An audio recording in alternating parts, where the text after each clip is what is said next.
வணக்கம். இந்த ஆழமான ஆய்விற்கு உங்களை வரவேற்கிறோம். இன்னைக்கு நாம பல நூற்றாண்டுகளா கோடிக்கணக்கான இதயங்களுக்கு அமைதியையும் ஆறுதலையும் கொடுத்த ஒரு பகுதியை ரொம்ப ஆழமா பார்க்க போறோம். அதுதான் திருப்பாடல். அதாவது சங்கீதம் 23. நம்மள பல பேருக்கு இது மனப்பாடம் இல்லையா? ஆமா ஆமா, ரொம்ப பரிச்சயமான ஒண்ணு. இறுதிச் சடங்குகள்ல, கஷ்டமான நேரங்கள்ல, இல்ல அமைதியை தேடும்போது இது கேட்டிருப்போம். ஆனா வெறும் வார்த்தைகளை தாண்டி அதோட ஆழத்துக்குள்ள நாம போக போறோம். நம்ம கிட்ட இருக்கிற இந்த பைபிள் படிப்பு குறிப்புகள் இந்த சங்கீதத்தோட ஒவ்வொரு வரியிலையும் ஒளிஞ்சிருக்கிற வாக்குறுதிகளையும் அதை நம்ம அன்றாட வாழ்வோடு எப்படி பேசுதுன்னோ ஆராய உதவும். இந்த சங்கீதத்தோட நோக்கம் பாத்தீங்கன்னா வெறும் ஆறுதல் தரது மட்டும் இல்ல. நாம எந்த சூழ்நிலையில இருந்தாலும் சரி, குழப்பம், பயம், இழப்பு, சந்தோஷம் எதுனாலும் நமக்கு ஒரு தனிப்பட்ட வழிகாட்டியும் பாதுகாவலரும் இருக்காருன்னு இது ரொம்ப அழுத்தமா சொல்லுது. கர்த்தர் எங்கேயோ தூரத்துல இருந்து நம்மள பாக்குறவர் இல்ல, அவர் நம்முடைய மெய்ப்பரா இருக்கிறார். அதனால இப்போ இந்த சில நிமிடங்கள் உங்க கவனத்தை சிதறடிக்கிற எண்ணங்களை கொஞ்சம் ஒதுக்கி வச்சுட்டு இந்த பழமையான வார்த்தைகள் உங்க உள்ளத்தோட பேச இடம் கொடுங்க. ரொம்ப சரியா சொன்னீங்க. சங்கீதம் 23ஓட அந்த நீடித்த சக்தி அதோட எளிமையிலையும் அதே சமயம் அதோட ஆழமான உருவகத்திலையும் இருக்கு. மேய்ப்பன் ஆடு உறவுங்கிறது அன்னைக்கு ரொம்ப பரிச்சயமான ஒண்ணு. ஆமா. ஆனா வழிநடத்துதல், பாதுகாப்பு, பராமரிப்பு மாதிரி அதோட அடிப்படை தேவைகள் இன்னைக்கும் நம்ம எல்லாருக்கும் பொருந்தும். இது தாவீது ராஜாவால எழுதப்பட்டதா பரவலா நம்பப்படுது. ஒரு காலத்துல ஆடு மேய்ச்ச அனுபவம் உள்ளவர், அப்புறம் ஒரு தேசத்தையே வழிநடத்தினவர். அவர் தன் சொந்த அனுபவத்திலிருந்தும் கடவுளோட தன் உறவுலிருந்தும் இந்த வார்த்தைகளை வடிச்சிருக்காருன்னு தோணுது. ஓ, அந்த பின்னடி முக்கியம்தான். ஒரு ராஜாவே தன்னோட ஆடா உருவகிச்சு கடவுளை தான் மேய்ப்பரா பாக்குறதுல என்ன சொல்றது, ஒரு ஆச்சரியமான தாழ்மை தெரியுது. சரி, முதல் வசனத்துக்கு போலாமா? கர்த்தர் என் மேய்ப்பராயிருக்கிறார், நான் தாழ்ச்சி அடைவதில்லை. இது ஒரு பொதுவான அறிவிப்பு இல்லையா? இல்லவே இல்ல. அதுதான் இதோட திறவுகோல். தாவீது கர்த்தர் ஒரு மெய்ப்பர் என்றோ இஸ்ரேலின் மெய்ப்பர் என்றோ ஆரம்பிக்கல. அவர் சொல்றார், கர்த்தர் என் மெய்ப்பர். இது ரொம்ப ரொம்ப தனிப்பட்ட ஒரு அறிக்கை. இது ஒரு உறவோட பிரகடனம். அந்த என்கிற வார்த்தை இருக்குல்ல, அது நமக்கும் கடவுளுக்கும் இடையே உள்ள தனிப்பட்ட நெருக்கமான பந்தத்தை சொல்லுது. இது ஏதோ தூரத்து தெய்வம் பத்தின கோட்பாடு இல்ல. இது என்னோட வாழ்க்கையில செயல்படுற ஒருத்தரை பத்தினது. அந்த தனிப்பட்ட உறவுதான் நான் தாழ்ச்சி அடைவதில்லைங்கிற அடுத்த பகுதிக்கு அர்த்தம் தருது. தாழ்ச்சி அடைவதில்லைன்னா என்ன? நமக்கு எதுவுமே தேவைப்படாதுன்னு அர்த்தமா, இல்ல எப்பவும் செல்வச் செழிப்போட இருப்போனா? நல்ல கேள்வி கேட்டீங்க. தாழ்ச்சி அடைவதில்லை அல்லது எனக்கு குறைவில்லை என்பதோட எப்ரேய அர்த்தம் பாத்தீங்கன்னா, உண்மையான தேவைகள் எல்லாம் பூர்த்தி செய்யப்படுங்கிறது தான். நாம விரும்புற ஒவ்வொன்னும் கிடைக்கும்னு இல்ல, ஆனா உயிர் வாழ்றதுக்கும் ஆவிக்குரிய ரீதியா செழிக்கிறதுக்கும் நமக்கு தேவையானவை எல்லாம் வழங்கப்படுங்கிறது தான் இதோட பொருள். சரி. ஒரு நல்ல மெய்ப்பன் தன் ஆடுகளுக்கு புல்வெளியையும் தண்ணீரையும் பாதுகாப்பையும் தேடித் தருவான் இல்லையா? ஆமா. அது மாதிரி நம்முடைய பரம மெய்ப்பர் நம்மளோட உடல், உணர்வு, ஆன்மீக தேவைகள் எல்லாத்தையும் அறிஞ்சிருக்கிறார், அவற்றை சந்திக்கிறார். நாம நம்ம தேவைகளை விட நம்ம விருப்பங்கள்ல அதிக கவனம் செலுத்தும் போதுதான் குறைவா உணர்றோம். ஆனா நம்ம வாழ்க்கையோட மையமா அவரை வைக்கும்போது தேவையானவை எல்லாம் சரியான நேரத்துல கிடைக்குங்கிற நம்பிக்கை வருது. இது எதிர்காலத்தை பத்தின கவலைய குறைக்குதில்ல. நம்ம தேவைகளை அறிஞ்ச ஒருத்தர் பொறுப்புல இருக்காருங்கிறது பெரிய ஆறுதல். நிச்சயமா. நாளைக்கு என்ன ஆகுமோன்னு நீங்க கவலைப்பட்டா ஒன்ன ஞாபகம் வச்சுக்கோங்க, உங்க மேய்ப்பர் ஏற்கனவே அங்கே இருக்கார். அவர் உங்களுக்காக வழிய ஆயத்தம் செஞ்சிருக்காரு. அந்த நம்பிக்கையோட நம்ம அடுத்த வசனத்தை பார்க்கலாம். சரி, வசனம் 2. அவர் என்னை புல்லுள்ள இடங்களில் மேய்த்து அமர்ந்த தண்ணீர்கள் அண்டையில் என்னை கொண்டு போகிறார். இது பார்க்க ரொம்ப அமைதியான அழகான ஒரு சித்திரம். புல்லுள்ள இடங்கள், அமர்ந்த தண்ணீர்கள். இந்த சித்திரம் வெறும் அழகுக்காக இல்ல, இது ஆடுகளோட இயல்பையும் மேய்ப்பரோட அக்கறையும் காட்டுது. ஆடுகள் ரொம்ப சுலபமா பயந்துடும். அவை முழுசா பாதுகாப்பா உணர்ந்தா மட்டும்தான் படுத்து ஓய்வெடுக்கும். அதனால புல்லுள்ள இடங்களில் மேய்ப்பதுங்கிறது வெறும் சாப்பாடு கொடுக்கறது மட்டும் இல்ல, அது பாதுகாப்பையும் அமைதியையும் திருப்தியையும் குறிக்குது. அந்த பசுமையான புல்வெளி நம்ம ஆவிக்குரிய ஊட்டச்சத்தையும் இலைப்பாறுதலையும் குறிக்குதுன்னு சொல்லலாம். அமர்ந்த தண்ணீர்கள் அதுவும் முக்கியம்னு சொன்னீங்க. ஆடுகள் ஓடுற தண்ணிய பார்த்து பயப்படும், அமைதியான இடத்துல தான் தண்ணி குடிக்கும். மிக சரியா புரிஞ்சுக்கிட்டீங்க. வாழ்க்கையோட கொந்தளிப்புகள், சத்தங்கள், குழப்பங்கள் அதாவது ஓடுற தண்ணி மாதிரி நம்மள சூழ்ந்திருக்கும் போது மேய்ப்பர் நம்மள அமைதியான இடங்களுக்கு வழிநடத்துறார். அந்த அமர்ந்த தண்ணீர்கள் நம்ம ஆன்மாவோட தாகத்தை தீர்க்கிற அமைதியையும் சமாதானத்தையும் புத்துணர்ச்சியும் குறிக்குது. இந்த வேகமான உலகத்துல நாம ஓய்வெடுக்கவும் நம்ம உள்மன அமைதியை கண்டடையவும் நேரம் ஒதுக்குறது எவ்வளவு கஷ்டமா இருக்கு பாருங்க. ஆமா, ரொம்ப கஷ்டம். ஆனா நம்ம மேய்ப்பர் நம்மள மெதுவா அந்த இடங்களுக்கு அழைக்கிறார். இது நாம வேணும்னே தேட வேண்டிய ஒண்ணு இல்லையா? அந்த அமைதிய, அந்த புத்துணர்ச்சியை பெற நாம அவரோட வழிநடத்துதலுக்கு செவிசாய்க்கணும். ஆமா, நாம அவருடைய குரலை கேட்டு அவரை பின்தொடர தயாரா இருக்கும்போது நம்ம ஆன்மா திரும்ப சுவாசிக்கக்கூடிய புத்துயிர் பெறக்கூடிய இடங்களுக்கு அவர் நம்மள வழிநடத்துறார். சங்கீதம் 46:10 சொல்ற மாதிரி அமைதியாயிருந்து நானே தேவன் என்று அறிந்து கொள்ளுங்கள் அப்படிங்கிற அழைப்பு இதுல இருக்கு. அந்த அமைதியான தருணங்கள்ல தான் அவரோட பிரசன்னத்தையும் வழிநடத்துதலையும் நாம ரொம்ப தெளிவா உணர முடியும். அந்த அமைதிக்கு பிறகு ஒரு மீளமைப்பு வருது. வசனம் 3, அவர் என் ஆத்துமாவை தேற்றி தம்முடைய நாமத்து நிமித்தம் என்னை நீதியின் பாதைகளில் நடத்துகிறார். ஆத்துமாவை தேற்றுகிறார். இது ரொம்ப சக்தி வாய்ந்த வார்த்தை மாதிரி தோணுது. உண்மைதான். மூளை எபிரேய மொழியில இந்த வார்த்தை திருப்புதல் அல்லது மீட்டெடுத்தல், அதாவது ரெஸ்டோர் அப்படிங்கிற ஆழமான அர்த்தத்தை கொடுக்குது. இது சும்மா உற்சாகப்படுத்துறது மட்டும் இல்ல, நம்ம சோர்வா மனசொடைஞ்சு இல்ல ஆன்மீக ரீதியா வழி தவறி போன மாதிரி உணரும்போது அவர் நம்மள திரும்ப சரியான நிலைக்கு கொண்டு வரார். உடைந்ததை சரி செய்றார், இழந்ததை திரும்பத் தர்றார். இது நம்ம எவ்ளோ பலமானவங்கங்கிறத பத்தி இல்ல, இது நம்ம பலவீனமா இருக்கும்போது நம்மள கைவிடாத மேய்ப்பரோட உண்மைய பத்தினது. வழிதவறி போற ஆட்ட தேடி கண்டுபிடிச்சு தோள்ல சுமந்து திரும்ப மந்தைக்குள்ள சேர்க்கிற மேய்ப்பரோட உருவகம் இது. அப்போ இது நம்ம தவறுகளையும் சேர்த்து தான் சொல்லுது போல. நாம தப்பு செஞ்சாலும் அவர் நம்மள மீட்டெடுக்கிறார். நிச்சயமா. அதனாலதான் அடுத்த பகுதி ரொம்ப முக்கியம். தம்முடைய நாமத்தின் நிமித்தம் என்னை நீதியின் பாதைகளில் நடத்துகிறார். அவர் நம்மள நீதியின் பாதைகள்ல நடத்துறது நம்ம பரிபூரணமானவங்கங்கிறதுக்காக இல்ல நாம அதுக்கு தகுதியானவங்க என்பதற்காகவும் இல்ல. அவர் அதை செய்யறது தம்முடைய நாமத்தின் நிமித்தம், அவரோட நற்பேருக்காக, அவரோட குணாதிசயத்துக்காக, அவரோட வாக்குறுதிகள் பொய்யாகாதுங்கிறதுக்காக. ஓ, அப்ப அவரோட நம்பகத்தன்மையே நமக்கு ஒரு உத்தரவாதம் மாதிரி. ஆமா, அவர் தம்முடைய பிள்ளைகளை கைவிட மாட்டாருன்னு வாக்கு கொடுத்திருக்கிறார். அவங்கள என்றென்றும் சரியான பாதையில வழி நடத்துறதா உறுதியளிச்சிருக்கிறார்.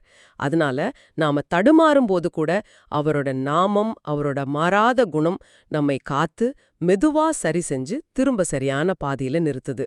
நாம பின்பற்றுகிறவர் உண்மை உள்ளவருங்கிறதே நம்ம பாதுகாப்பு. இது நிஜமாவே பெரிய ஆறுதலையும் நம்பிக்கையும் தருது. இப்ப சங்கீதத்தோட மையப்பகுதிக்கு, ஒருவேளை ரொம்ப பிரபலமான பகுதிக்கு வர்றோம். வசனம் 4, நான் மரண இருளின் பள்ளத்தாக்கிலே நடந்தாலும் பொல்லாப்புக்கு பயப்படேன், தேவரீர் என்னோடே கூட இருக்கிறீர், உமது கோலும் உமது தடியும் என்னை தேற்றும். இது சங்கீதத்தோட தொனியில ஒரு பெரிய மாற்றத்தை காட்டுது இல்ல? ஆமா, இது ஒரு திருப்புமுனை. இதுவரைக்கும் தாவீது கடவுளை பத்தி பேசிக்கிட்டு இருந்தார்.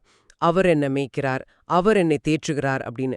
ஆனா இப்போ அந்த இருண்ட பள்ளத்தாக்கோட நடுவுல அவர் நேரா கடவுளை பார்க்கறார், கடவுள்கிட்ட பேசுறார். தேவரீர் என்னோடே கூட இருக்கிறீர்.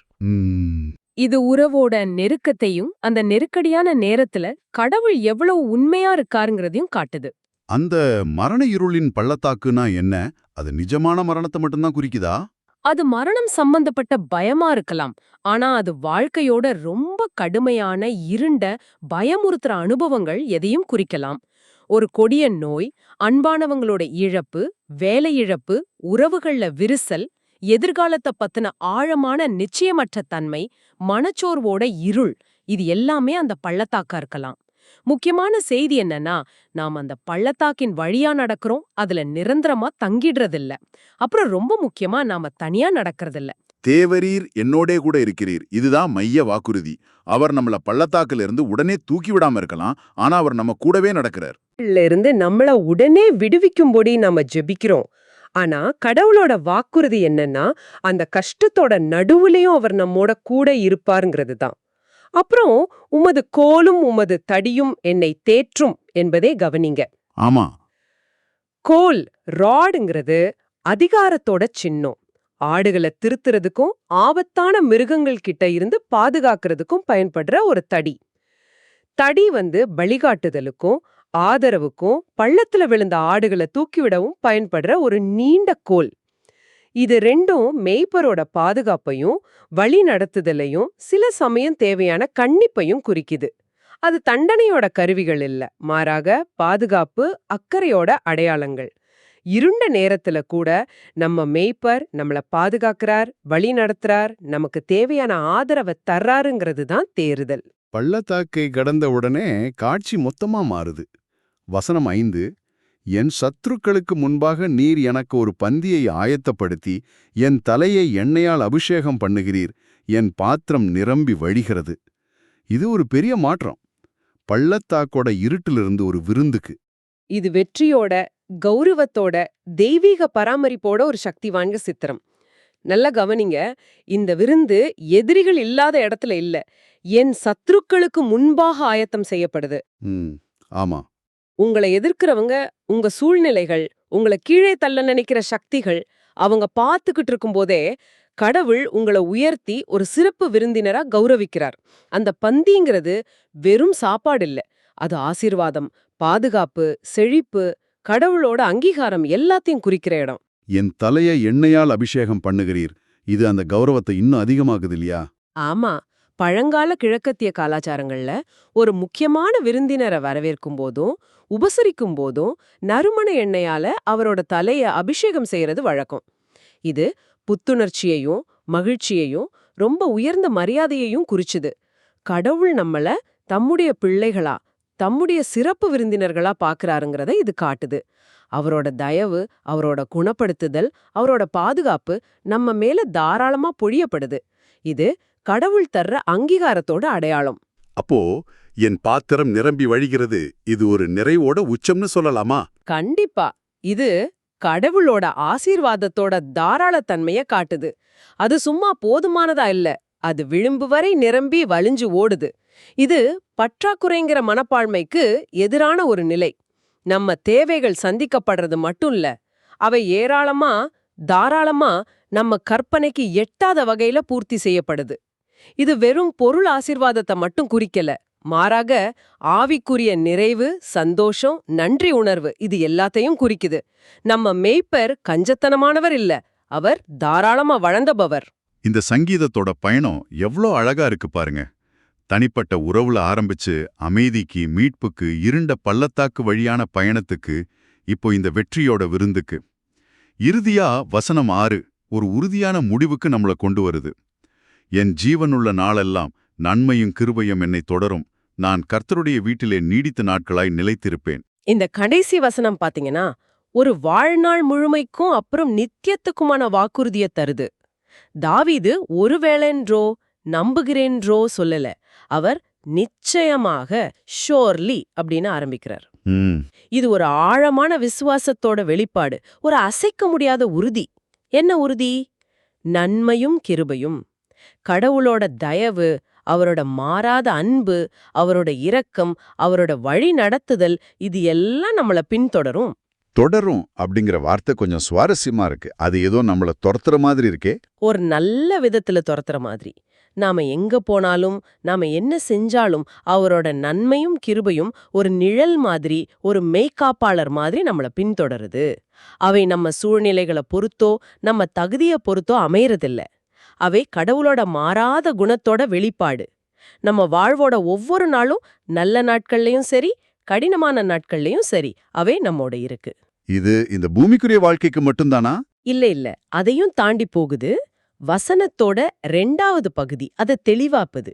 நான் கர்த்தருடைய வீட்டிலே நீடித்த நாட்களாய் நிலைத்திருப்பேன்.